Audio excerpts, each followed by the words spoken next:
Hello everyone, I am Bhavna Sani and I am back with the new video for class 10th and finally हम अपना marathon शुरू कर रहे हैं। आज मैराथन का डे 1 है एंड ऐसे ही हमने 20 डेज तक मैराथन करना है, 28 जनवरी तक करना है एंड रोज सुबह 12 बजे आपके लिए वीडियो अपलोड होगी अराउंड 12 PM 12 नून, राइट। सो अब हम शुरू करते हैं। हमारा डे 1 जो है हम ज्योग्राफी से स्टार्ट कर रहे हैं बिकॉज बहुत बच्चों का आया कि ma'am geography is very difficult, so let's get started with geography only. तो ज्योग्राफी का फर्स्ट चैप्टर हम कवर कर रहे हैं रिसोर्सेज एंड डेवलपमेंट हमारे डे 1 मैराथन में। So we are starting with MCQs, but मैं फिर भी ये बोलूँगी कि MCQ के लिए आपको चैप्टर रीड करना पड़ेगा, लेकिन क्वेश्चन आंसर्स जो मैंने इसमें कराया वो इनफ है। तो आज का टारगेट जो आपका है डे 1 मैराथन का वो ये है कि आपने रिसोर्सेज एंड डेवलपमेंट अच्छे से रीड करना है, उसको रीड करके ये क्वेश्चन आंसर्स जो मैं कवर कराऊंगी वो करने हैं। दैट्स इट, आपका चैप्टर कंप्लीट। उसके अलावा आपको कुछ करने की जरूरत नहीं है for the preparation for this chapter.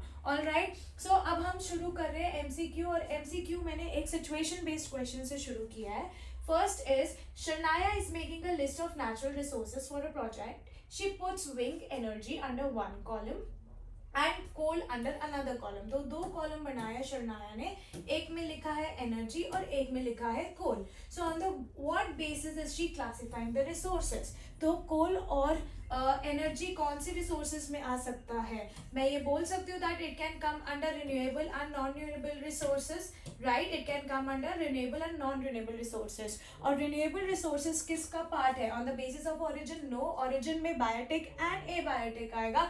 On the basis of ownership, private, public, international, community, national, तो नहीं। On the basis of exhaustibility the resources are classified into renewable and non renewable resources. कोल एक non renewable resources है, तो इसका answer हो गया C part. On the basis of status of development, no. Potential, stock, ये सब नहीं है, right. Now match the following. आपने ये मैच करना है, राइट। रिन्यूएबल रिसोर्सेज, ये रिसोर्सेज है एंड ये एग्जाम्पल्स दिए गए हैं रिसोर्सेज के, राइट। तो सबसे पहले हम बात करते हैं renewable resources. Renewable resources forest and wild life, the oceanic resources, road, canals and railways and minerals and fossil fuel.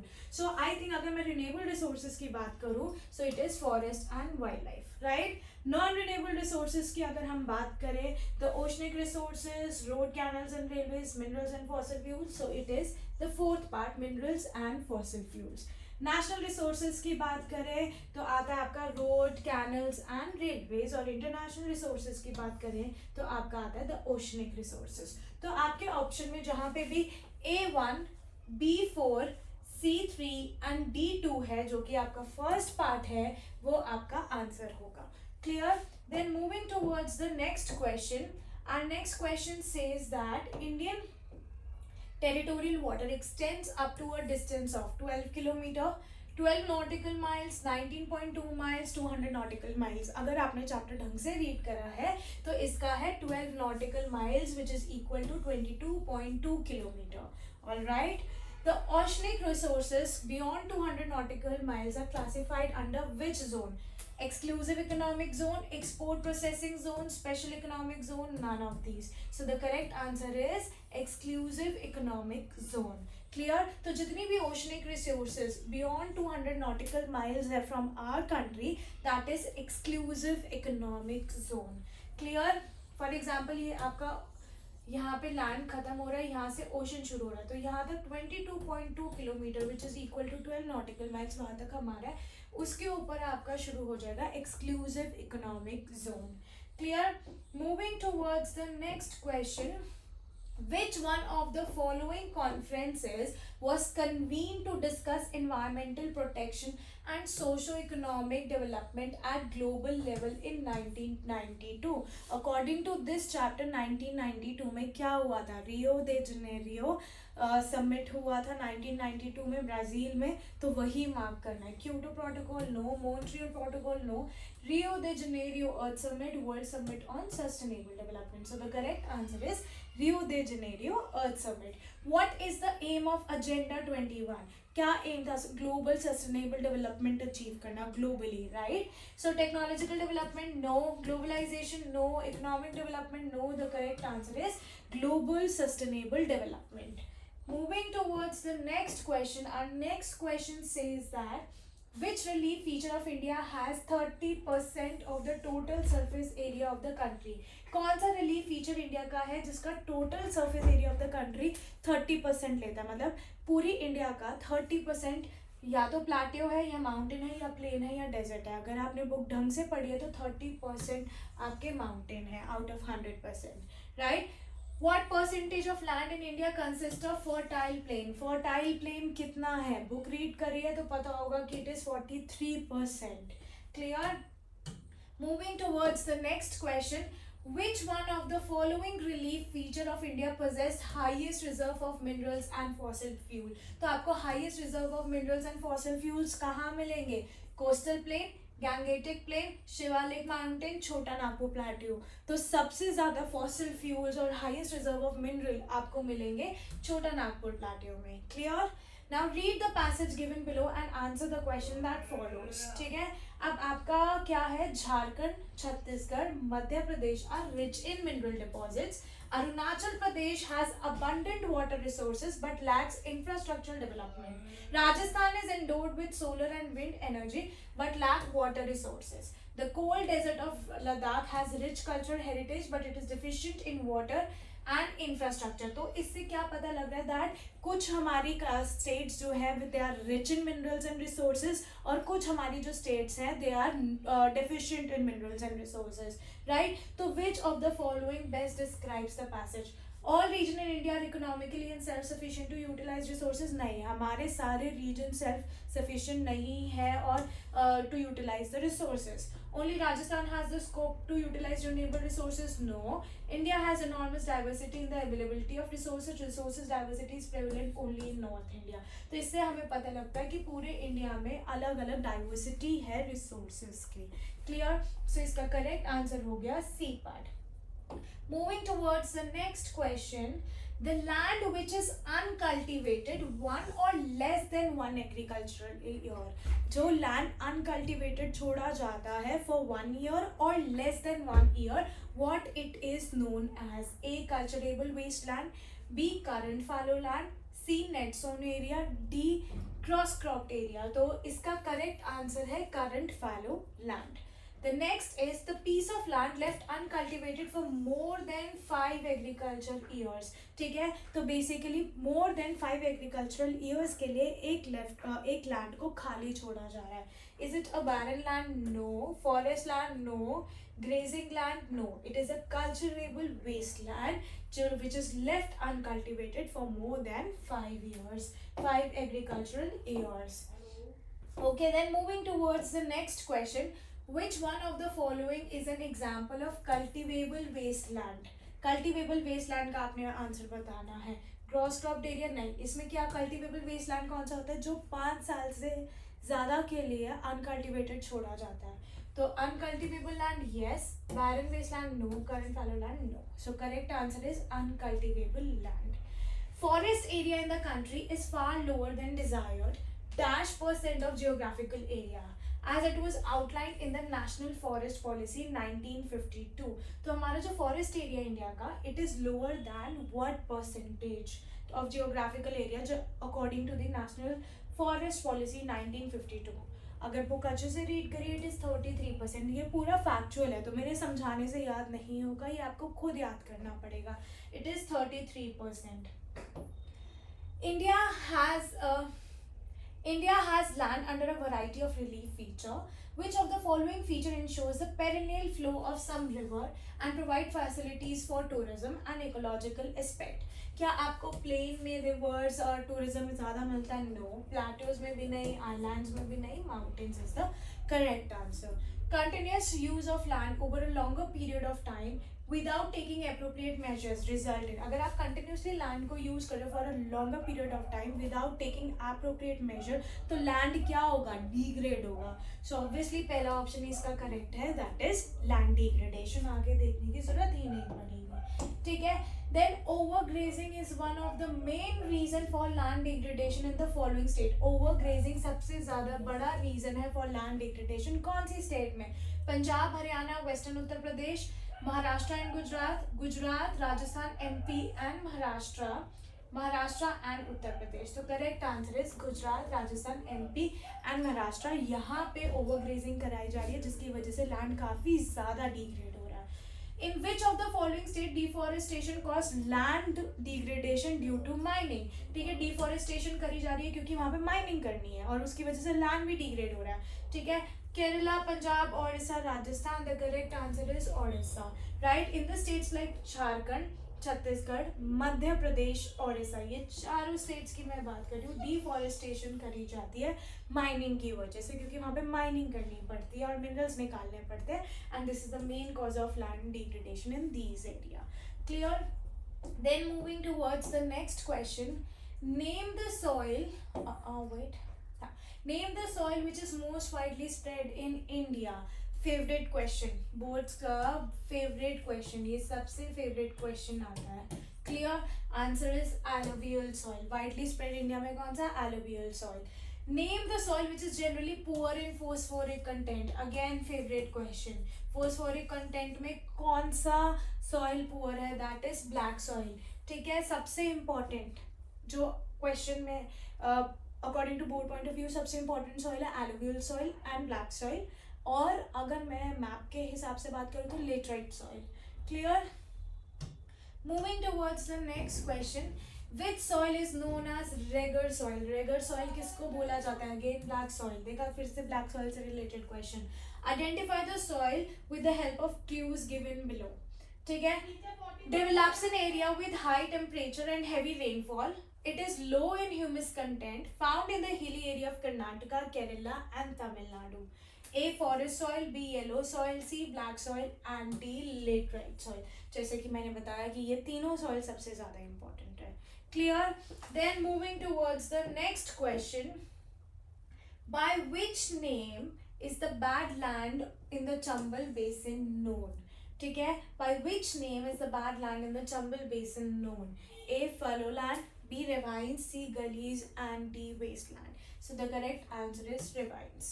What contribute to the stabilization of sand dunes? Sand dunes को stabilize कैसे किया जाता है? मिट्टी आराम से उड़ जाती है। A, shelter belt, B, strip cropping, C, terrace farming and D, contour plowing. So इसका आंसर है shelter belt, A, shelter belt. Moving towards the next question, match the following. ठीक है, मैच द फॉलोइंग है ये आपका question, with the efforts of resource conservation from column A with years. ठीक है, okay, सो ये जो है ये इसका पार्ट है। All right, match the following column A and column B, ये जो है इसका पार्ट है।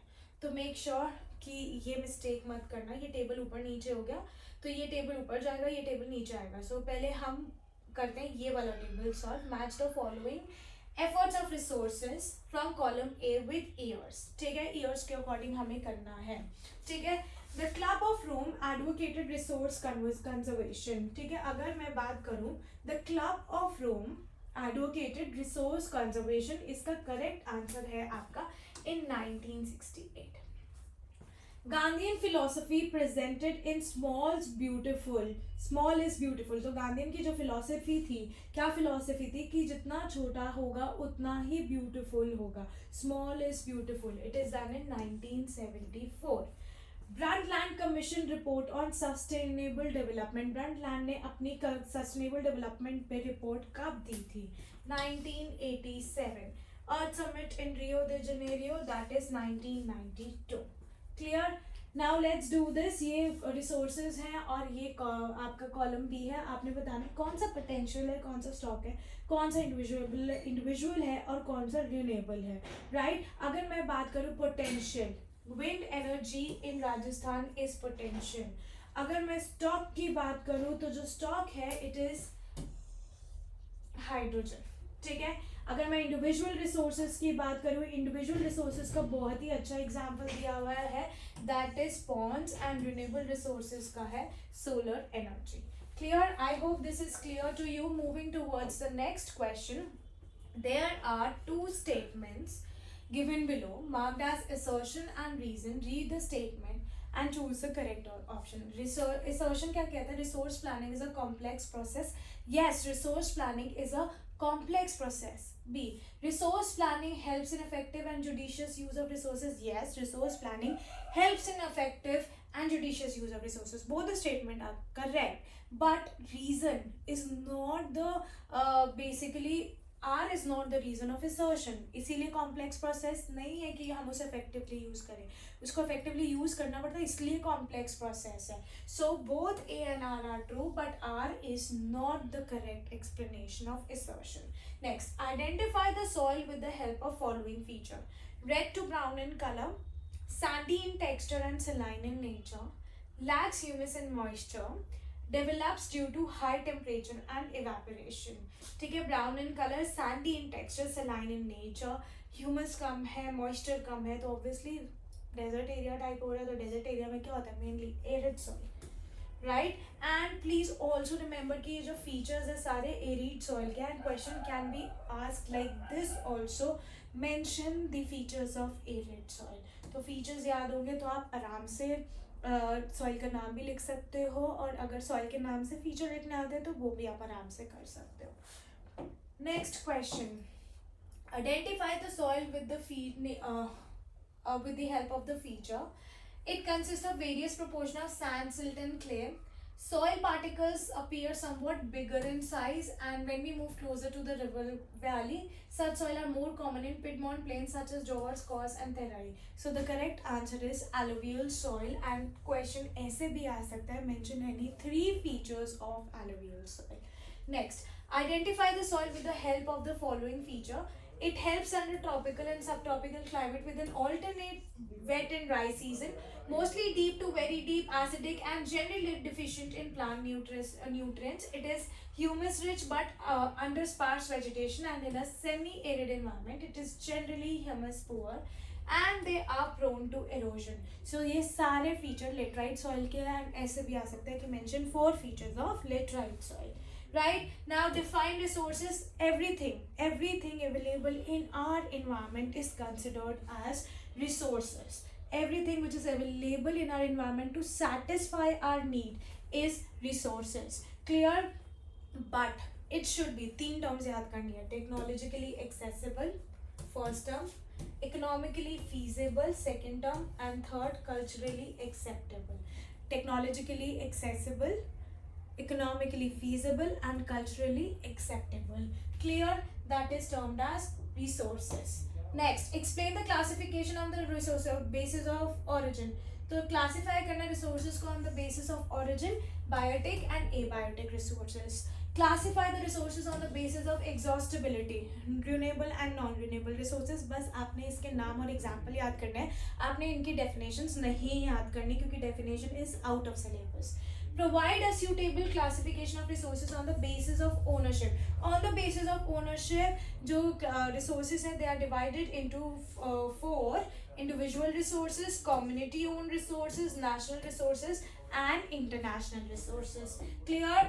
Moving towards the next question. Next is, examine the major problem created as a result of indiscriminate utilization of natural resources.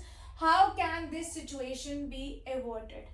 तो आपने major problem बतानी है जो क्रिएट हो रही है as a result of indiscriminate utilization of natural resources. हम resources को, नेचुरल रिसोर्सेज को इनडिस्क्रिमिनेटली यूटिलाइज कर रहे हैं. ये सिचुएशन को हम कैसे बेटर कर सकते हैं? ठीक है, how can this situation be avoided? Right, इसको हम कैसे बेटर कर सकते हैं और इससे हमें क्या प्रॉब्लम हो रही है? So the problems created as a result of indiscriminate utilization of resources are. ठीक है, अगर मैं बात करूँ एवर्टेड की, तो आपने बताना है what problem is being caused. क्या प्रॉब्लम हो रही है इस सिचुएशन की वजह से? राइट, फर्स्ट, रिसोर्सेज हमारी डिप्लीट हो रही है एट अ फास्टर रेट. ठीक है, because we are using our resources for the greed of the individual, not for the need of the individual. So depletion of resources at a faster rate for satisfying the greed of a few individual. ठीक है, and उसके बाद next point आता है resources कुछ ही लोगों के पास है एंड कुछ लोगों के पास बिल्कुल भी नहीं है. Accumulation of resources in few hands, as a result dividing the society into 2 segments, that is rich and poor. Increase in global ecological crisis. ठीक है, ग्लोबल इकोलॉजिकल क्राइसिस बढ़ रहे हैं, जैसे global warming, ozone layer depletion, environment pollution, land degradation. ठीक है, and how to avoid this situation. तो आपने क्या बताना है? सबसे पहले आपने प्रॉब्लम्स करी, ठीक है। प्रॉब्लम्स के बाद आपने बताना है how to overcome the situation, ठीक है। अगर मैं बात करूं अवॉइडेड की, तो अवॉइडेड का मतलब होता है how to overcome the situation, sorry. Yes, so ways to avoid this situation, judicious use of resources should be done, keeping in mind the need of present and future. तो आपने present और future की need को ध्यान में रखते हुए resources को judiciously use करना है. Then there should be equal distribution and sharing of resources so that everyone gets desired benefit. Resource planning हमें प्रॉपरली करनी चाहिए एंड हमें नॉन कन्वेंशनल रिसोर्सेज को ज़्यादा यूज़ करना चाहिए. We should divert ourselves to the use of non-conventional resources. Next is what is Agenda 21? List its two principle. Agenda 21 क्या था? Agenda 21 डिक्लेरेशन था जिनको वर्ल्ड लीडर्स ने साइन किया था. कब साइन किया था? इन 1992 यूनाइटेड नेशन कॉन्फ्रेंस हुई थी. किस पे हुई थी conference? Environment and development, UNCED environment United Nation, UN is United Nation, ठीक है. Conference on environment and development ये हुई थी. कहाँ पे हुई थी? रियो दे जेनेरियो, ब्राज़ील में हुई थी 1992 में. तब एक डिक्लेरेशन करी गई थी जिसमें वर्ल्ड के सारे लीडर्स ने साइन किया था. उसे एजेंडा 21 बोला जाता है. अब एजेंडा 21 का एम क्या था? To achieve sustainable development. इसके दो प्रिंसिपल्स थे. ये था कि हमें इन्वायरमेंटल डैमेज खत्म करना है, पॉवर्टी खत्म करनी है, डिसीजेस जो ग्लोबली कॉर्पोरेट करके आपस में एक दूसरे के साथ हमें ये चीज़ें ग्लोबली खत्म करनी है according to the common interest, mutual needs and share responsibility of each country. Clear? Every local government, हर एक लोकल गवर्नमेंट को अपना एक लोकल एजेंडा 21 बनाना है for their own nation. Clear? Why is resource planning essential and what is the need of doing resource planning in a country like India? Resource planning essential क्यों है and ऐसी क्या ज़रूरत है कि हमें resource planning करनी पड़ती है इंडिया में? तो अगर मैं बात करूँ resource planning is essential because resource planning is widely accepted strategy for the judicious use of resources. अगर हम planning करके चलेंगे तो हम resources को judiciously use कर पाएंगे. and जो resources है इंडिया की they are not evenly distributed. evenly distributed नहीं है. इंडिया में कहीं बहुत सारी जगह ऐसी है कि कुछ जगह resources काफ़ी ज़्यादा है and कुछ जगह resources बिल्कुल भी नहीं है. बहुत ज़्यादा disparities है, regional disparity हम बोल सकते हैं. So resources in India are not evenly distributed. Some parts of the country are rich in one resources but deficient in another part of other important resources. For example, Rajasthan is rich in solar and wind energy but lacks water resources. Clear? Jharkhand is rich in minerals and coal deposit but lacks industrialization. So most of the resources present in our environment are limited. जितनी भी resources हमारे environment में है they are limited. Therefore, if these resources are not prevented, अगर इन resources को हमने judiciously use नहीं किया, rationally use नहीं किया, तो we will be in great trouble. And to reduce regional disparity we have to do resource planning क्योंकि कहीं पे resources available है, कहीं पे बिल्कुल भी available नहीं है.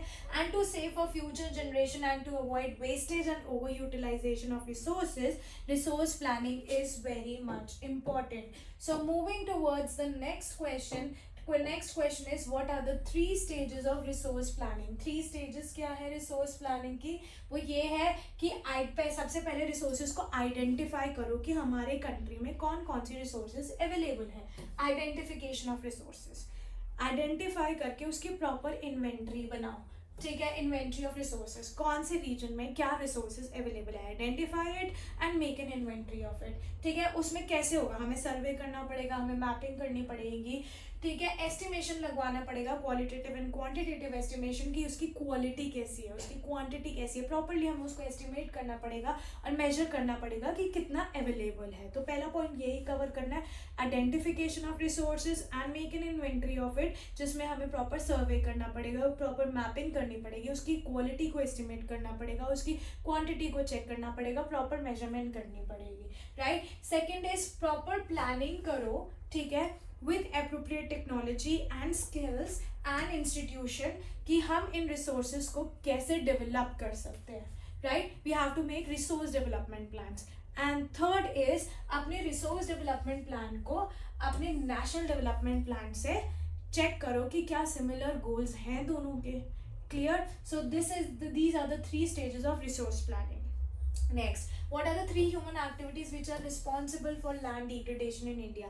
3 ह्यूमन एक्टिविटीज बतानी है, और मैंने वैसे इसमें ज़्यादा मेंशन करी है क्योंकि ज़्यादा भी आ सकती है.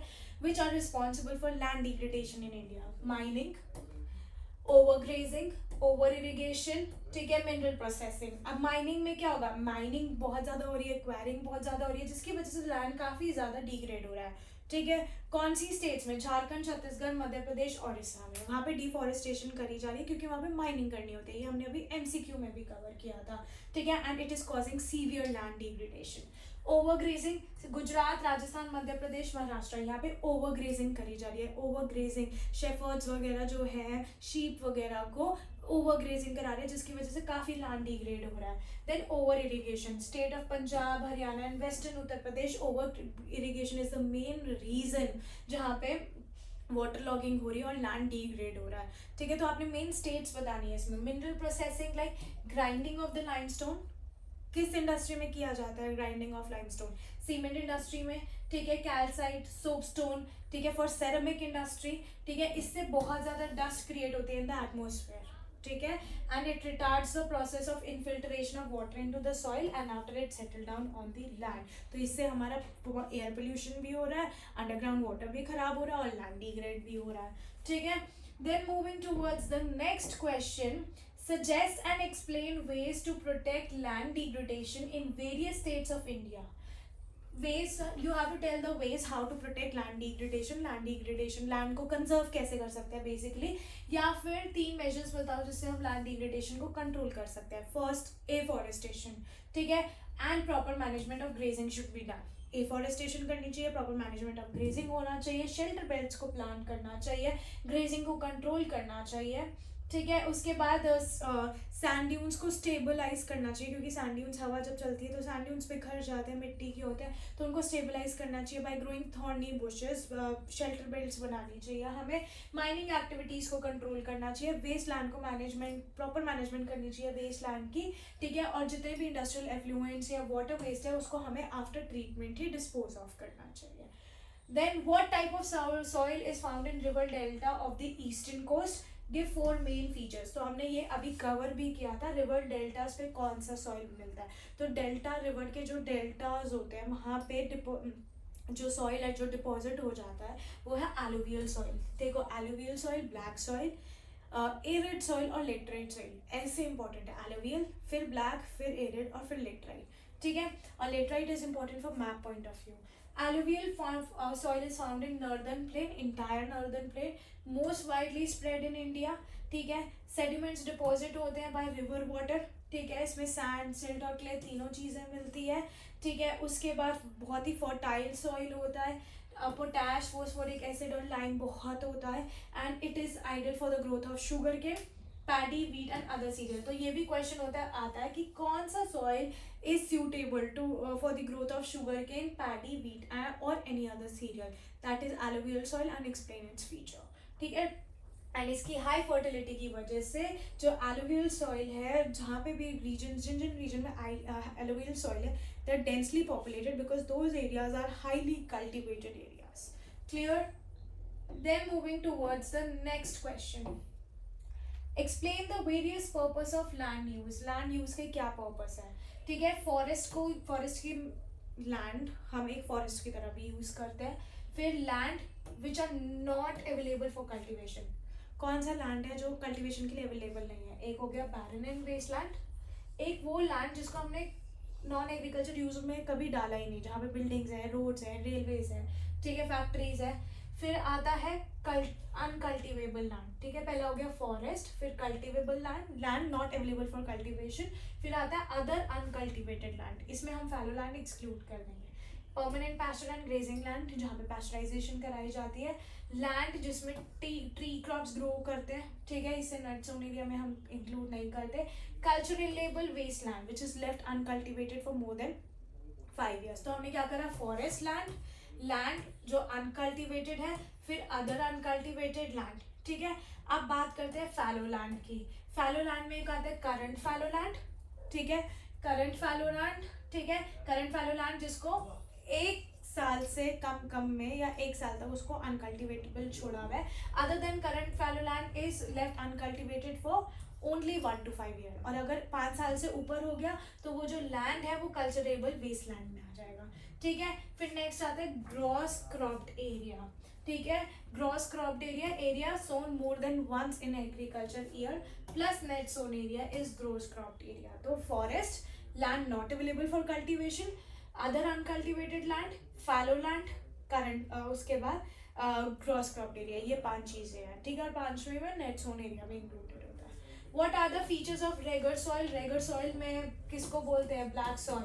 तो ऐसे भी आ सकता है. What are the features of regur soil? इसका दूसरा नाम बता दोगे कि ब्लैक सॉइल है. एक्सट्रीमली फाइन क्ले मटेरियल होता है, well known for the capacity to hold moisture. Calcium carbonate, magnesium, potash and lime काफ़ी ज़्यादा होता है. ठीक है. Poor in phosphoric content. Hot weather में क्रैक्स आ जाते हैं which helps in the proper irrigation of the soil and ideal for the growth of cotton. इसलिए इसे ब्लैक कॉटन सॉइल भी बोलते हैं. Clear? Then moving towards the next question. This is the pie diagram. You have to study the pie diagram and you have to represent the land use of India for the year 1960 to 61 and 2014 to 15. Clear? Mention the percentage of land area under the net zone area in 1961 and 2014 to 15 respectively. तो ये pie chart आपका 1960 to 61 में है और ये 2014 to 15 में है. तो आपने कौन सा बताना है? आपने बताना है नेट जोन एरिया. ठीक है. अगर मैं नेट जोन एरिया की बात करूं, नेट जोन एरिया तो ये है forest, barren and unculturable land, area under non-agriculture uses, permanent pasture and grazing land, area under miscellaneous tree groups. ठीक है. उसके अलावा बचा बाकी का सारा 45.26%, क्योंकि सारे लैंड मेंशन है except net sown area land which is 45.2. अच्छा ये रहा net sown area green colour, 45.26%. Clear? And अगर मैं 2014 to 15 की बात करूँ 45.5%. क्लियर? ठीक है. समझ आया? उसके बाद why maximum share of land is under net sown area in India. India में मैक्सिमम नंबर ऑफ लैंड जो है वो नेट जोन एरिया में क्यों है? You have to give the 2 reason for this. ठीक है. Maximum land net sown area में क्यों है? Can you see this? तो maximum share of land is under net sown area क्योंकि इंडिया में पॉपुलेशन काफ़ी ज़्यादा इंक्रीज हो रही है and due to increase in population food की काफ़ी डिमांड हो रही है. So the growing food demand and to feed the growing population India is responsible for the maximum net sown area. ठीक है. तो ज़्यादा से ज़्यादा कल्टिवेशन करी जाती है. फूड सिक्योरिटी को अचीव करने के लिए भी हमें ग्रो ज़्यादा करना पड़ता है और वो भी नेट जोन एरिया में ही होता है. ठीक है. समझ आया? Then state why 33% of geographical area should be under forest. अब तो ये बताओ कि 33% ऑफ जियोग्राफिकल एरिया फॉरेस्ट के अंडर क्यों होना चाहिए according to national forest policy of 1952. Because forest की अगर मैं बात करूँ तो it is important for maintaining ecological balance. ठीक है. मिलियंस ऑफ पीपल को लाइवलीहुड देता है हु लिव इन फॉरेस्ट. ठीक है. उसके बाद वाइल्ड लाइफ भी उस पर डिपेंडेंट है. Millions of people are dependent on forest for medicine and for so many purposes. So that is the reason कि 30% of geographical land should be under the forest as mentioned by National Forest Policy of 1952. Clear? Then there is a difference between red soil and laterite soil. ठीक है. Laterite soil is formed by leaching process. Red soil is formed due to weathering of igneous and metamorphic rock. ठीक है. Red soil develop in areas with low rainfall. Laterite soil develop in the areas of high rainfall. ठीक है. Red soil is red in color due to the presence of iron in them. Laterite soil is red in color क्योंकि उसमें clay है and gravel है जो red sandstone से बनते हैं. They are less crystalline, they are more crystalline, they are highly prosperous and less fertile. Again, they are also less fertile, only grass is grown in abundance. ठीक है. And but where these are deep, they are fertile. जहाँ पे laterite red soil deep है वो काफ़ी fertile soil होता है. अब करना है खादर और भांगर. खादर हो गया न्यू एलुवियल सॉइल, भांगर हो गया ओल्ड एलुवियल सॉइल. खादर में लोअर कंसंट्रेशन होते हैं कंकर नोड्यूल्स के, भांगर में कंकर नोड्यूल्स बहुत ज़्यादा इन्वॉल्व होते हैं. ठीक है. खादर में फाइन पार्टिकल्स होते हैं, भांगर में लेस फाइन पार्टिकल होते हैं. Khadar is more fertile and it is less fertile. clear, Bhangar is less fertile. Then moving towards the question, ये बहुत important question है, and this question says that you have to define the soil erosion. You have to explain two types of soil erosion जो India में India में हो रही है, and what are the causes of soil erosion in India.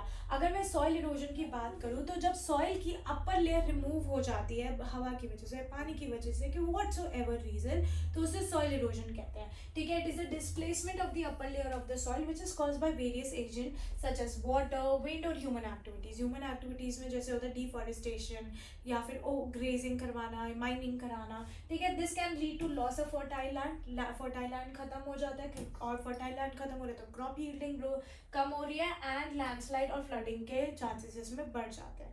Type of soil erosion की बात करूँ तो मैंने मेंशन किया अबाउट गलीज एंड शीट इरोजन. ठीक है, गलीज क्या होता है, जब रनिंग वाटर, ठीक है, कट करता है थ्रू क्लेई सॉइल एंड वहाँ पे डीप चैनल्स बना देता है.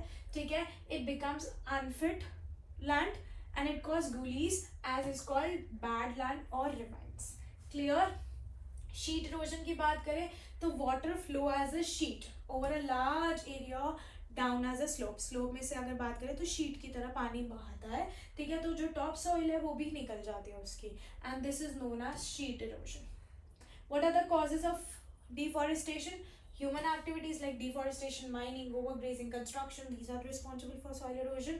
Natural forces like wind, melting of glaciers, water, these lead to soil erosion. Running water से गलीज फॉर्म हो जाता है. गलीज जो है क्ले मटेरियल को जब कट करते हैं, डीप चैनल्स बना देते हैं, उन्हें गलीज बोलते हैं. उसकी वजह से भी सॉइल खराब होता है, which becomes unfit for cultivation. Wind blow होने की वजह से सॉइल खराब होता है. ठीक है, it cause and it is said known as wind erosion. ठीक है, soil erosion is also cause due to defective method of farming. Ploughing गलत तरीके से करोगे तब बेसिकली सॉइल इरोजन होता है. ठीक है, एंड जब ये सब करते तो ऑब्वियसली सॉइल डिग्रेड हो रहा है. सॉइल डिग्रेड हो रहा है तो हमारा लैंड डिग्रेड हो रहा है. क्लियर. कल्टिवेशन भी कम होती जा रही है. Now what are the factors that have contributed to the development of various type of soil in India? क्या फैक्टर्स है जिन्होंने कंट्रीब्यूट किया है to the development of various type of soils in India? You have to suggest 3 method through which soil can be prevented. Suggest any 3 method for soil conservation.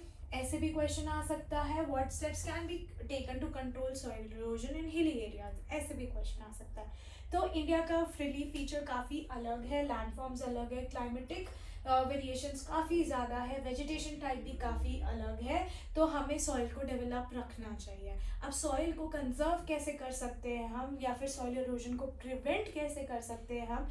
Bye contour ploughing, by terrace cultivation, by strip cropping and by growing shelter belts. ठीक है, contour plowing क्या है? It is plowing along the contour line and it can decrease the speed of the water flow right down the slope, and इससे soil erosion को हम prevent कर सकते हैं. टेरेस कल्टीवेशन बेसिकली होता है कि स्टेप्स कल्टीवेशन करो, टेरेस कल्टीवेशन करो ऑन द स्लोपी एरिया जिससे इरोजन ना हो.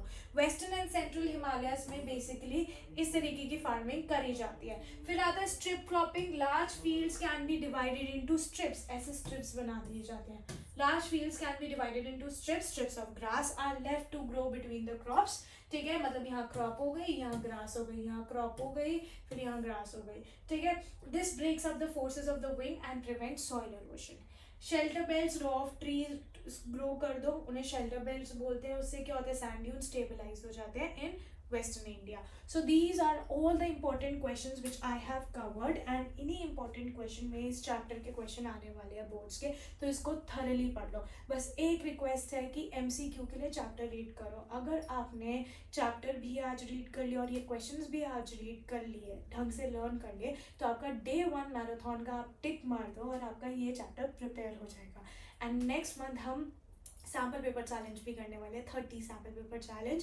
So now get your self prepared for the next chapter. कल हम डे 2 करेंगे जिसमें चैप्टर 2 होगा forest and wild life resources. उसके इंपॉर्टेंट क्वेश्चंस करेंगे. सो get your self prepared with that. ठीक है, बुक साथ में रखना अपनी, एंड प्लीज़ मेक श्योर कि आप डे 1 का मैराथन कंप्लीट कर लो by reading the chapter and by learning these question. So I will be meeting you guys tomorrow. Bye bye everyone.